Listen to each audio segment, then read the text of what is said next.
Have you ever felt tired without a reason? Your day starts, you drink your coffee, you go out for your day to begin, and you're not even sure if you slept. And of course, I know there are people, including myself, that sometimes when they're worried about something, they don't sleep peacefully. And that's normal and will happen to everyone, but there are some other reasons that can be sabotaging your sleep. I'm talking about your practices, things that are scientifically proven that make your night worse, and that's probably why you feel like you didn't even sleep.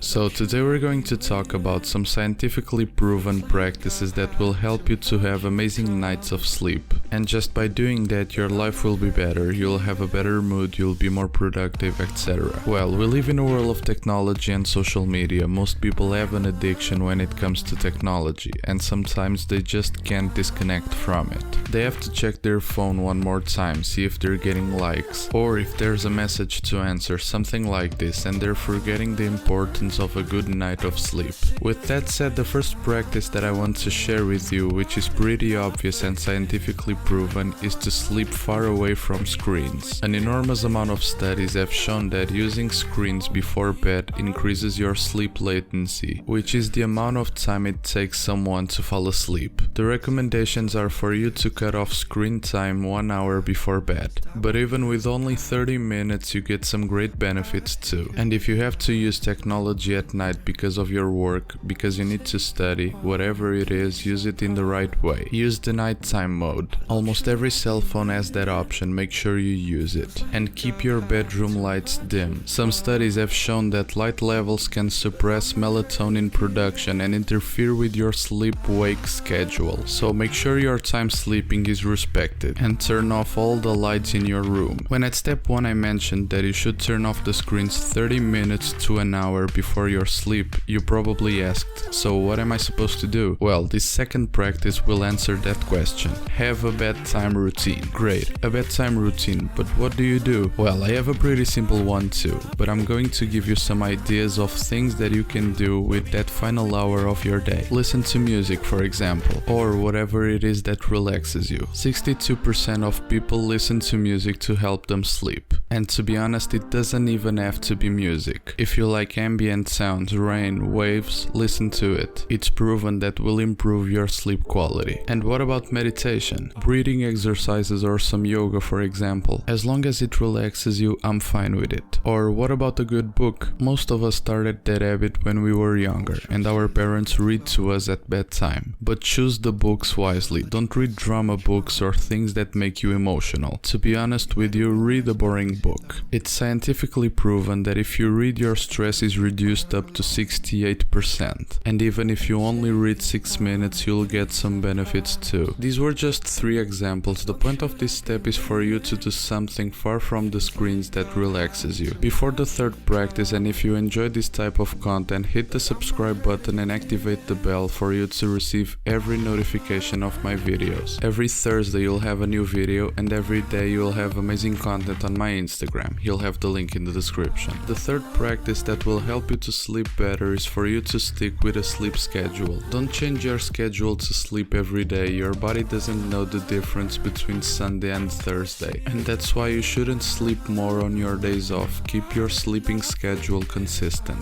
This is one of the reasons why most people have poor nights of sleep. Your body has an internal clock with a 24-hour cycle, and it's called circadian rhythm, and if you don't respect that internal clock consistently, you will end up with poor nights of sleep. If you have to work on the night shift or rotate shifts or traveling and sleeping at different hours every day, here's some tips. Keep your room as dark as possible or wear a sleep eye mask. Block any type of sound that could affect your sleep. Don't you think about caffeine or alcohol before you go to bed. And if you need to, ask for help from a doctor because there are supplements that will help you to sleep better. The next step that will probably make your sleep better is to reduce your daily naps. You should reduce or stop making them if they're not consistent or they're too long. You've probably heard that taking naps can damage your sleep quality, but that's not entirely true. Some studies have shown that persons who are used to taking daytime naps don't experience poor sleep quality. But if you have the habit of making a nap during the day and you have difficulty sleeping, you should shorten your naps or stop napping at all. Some studies have shown that daily napping for 30 minutes or less can improve your brain function. duration, but they've also shown that longer naps can damage your health and your sleep quality. Daytime naps depend on you as an individual, so if you want to take a nap, science advice is about 30 minutes or less. And of course, what about what you eat before sleeping? I'm not talking about alcohol or caffeine because you can understand that's not a good idea before sleeping. I'm talking about eating heavy foods before going to bed. You shouldn't eat high-calorie snacks because it's proven that can harm your sleep.